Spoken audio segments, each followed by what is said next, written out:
মানতে চায় না যারা চূড়ান্ত সত্য, তারাই অনুসরণ করে এই সমস্ত পৌরাণিক সাহিত্য। কলিযুগ যদিও সবচেয়ে অধঃপতিত যুগ, একটা অত্যন্ত জঘন্য যুগ, এই যুগটা পাপের সমুদ্র, কিন্তু এর একটা মহান গুণ রয়েছে।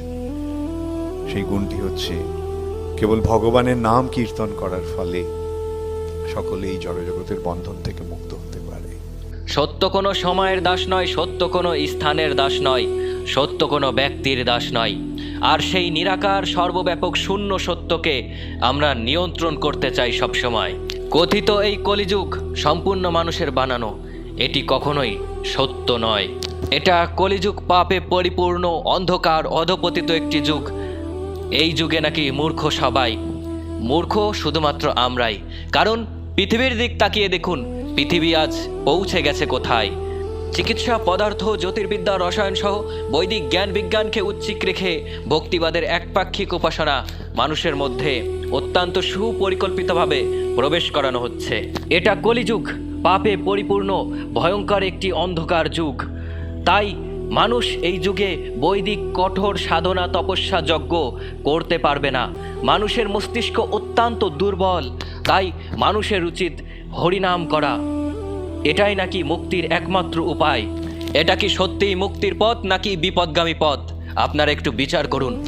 সহজে জেতাই কোনো আনন্দ নেই। সহজে যেটা পাওয়া যায় সেটা অলসতা। লড়াই করে যেটা পাওয়া যায় সেটাই একমাত্র শান্তি, সেটাই একমাত্র প্রকৃত মুক্তি। মুক্তি কখনোই এই একপাক্ষিক মানসিকতায় থাকে না, মুক্তি থাকে সমতায়। শ্রীমদ্ ভগবদ্ গীতার সিদ্ধান্ত অনুযায়ী মানুষের মনই হচ্ছে বন্ধু, মানুষের মনই সবথেকে বড় শত্রু, মানুষের মনই সবথেকে বড় দেবতা, মানুষের মনই সবথেকে বড় অসুর। একটি জাতিকে ধ্বংস করতে হলে আগে সেই জাতিকে অশিক্ষিত করতে হয়।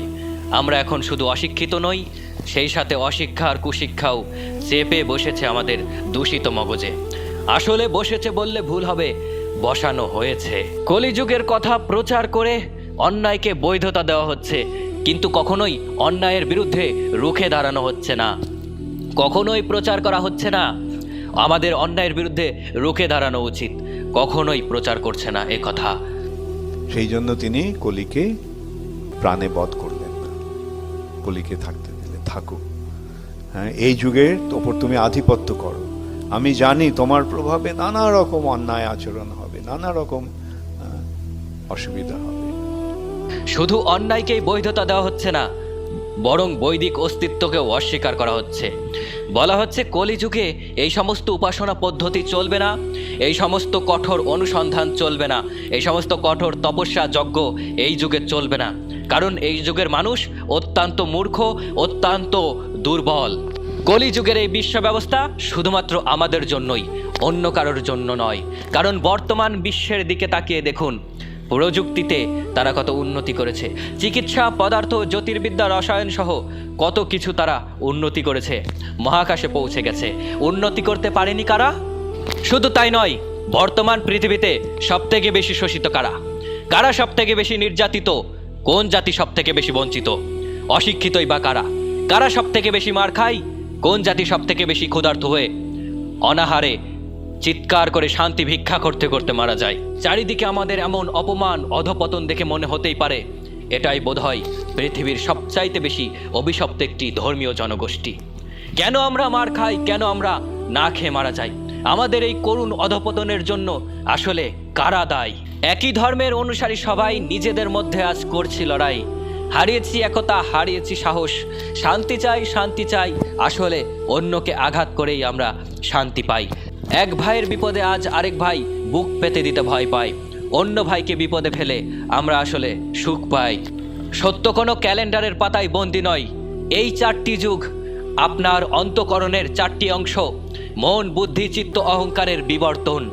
যখন আপনি কঠোর সাধনা, তপস্যা, গবেষণায় সত্যকে অনুসন্ধান করেন, সত্যকে প্রশ্ন করেন, তখনই আপনি সত্য যুগে বাস করেন। যখন আপনার কঠোর সাধনার ফসল যজ্ঞে রূপান্তরিত করেন, কর্মে রূপান্তরিত করেন, তখনই আপনি ত্রেতা যুগে বাস করেন। যখন আপনি সত্য এবং মিথ্যার দ্বন্দ্বে পড়েন, সত্য অসত্য, সংস্কৃতি অপসংস্কৃতি, ন্যায় এবং অন্যায়কে নিয়ন্ত্রণ করতে পারেন, তখনই আপনি দাপর যুগে বাস করেন।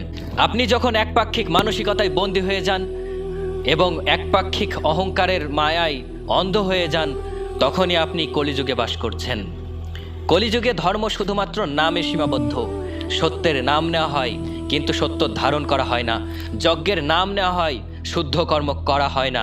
তপস্যার নাম নেওয়া হয়, কিন্তু অন্ধবিশ্বাসে পরিপূর্ণ। সত্যকে নয়, মিথ্যাকে সাজানো হয়। তো আমরা কোনো সময়ের দাস নই, আমরা কোনো একপাক্ষিক যুগের দাস নই।